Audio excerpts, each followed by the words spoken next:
महाराष्ट्राला 20 वर्ष वाट का पाहावी लागली? मुंबई महाराष्ट्रापासून स्वतंत्र करणं, वेगळी करणं याच्यासाठीची ही सगळी खटाटोप या लोकांचा चालू आहे. ही करप्शन आणि कन्फ्युजनची युती. भ्रष्टाचाराच्या गोष्टी तर फडणवीसांनी करूच नाहीत. राज्यकर्त्याचं प्रेम हे राज्यावरती असायला पाहिजे, सत्तेवरती असतं कामा नये. ही बसवलेली माणसं आहेत सगळी. त्यातला बसलेला माणूस कोणीच नाही.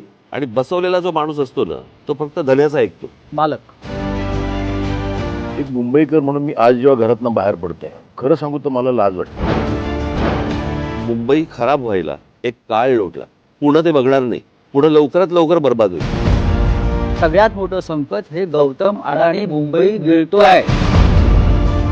बाहेर पडलो तर जिथे मला 10 मिनिटं लागत होती तिथे आज मला 1 तास लागतो. काही गोष्टींकडे राजकीय पक्ष म्हणून न बघता मला असं वाटतं राज्य म्हणून पाहणं गरजेचं आहे. दुर्दैवाने मी असं म्हणेन की आजचे राज्यकर्ते हे मुंबईकर नाही आहेत.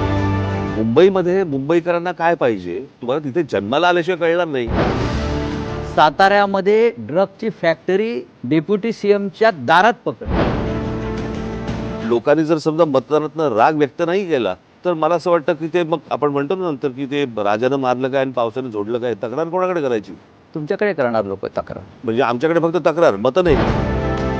आता हे जिथे निर्विवाद आले कोणीच नाही, त्यांनी कसं दाखवायचं काळं बोटावर? वाटलेल्या नोटांमुळे झालेलं वाटलेल्या नोटांमुळे झालेला प्रॉब्लेम आहे. त्याच्यामुळे नोटाचा पण अधिकार गेला.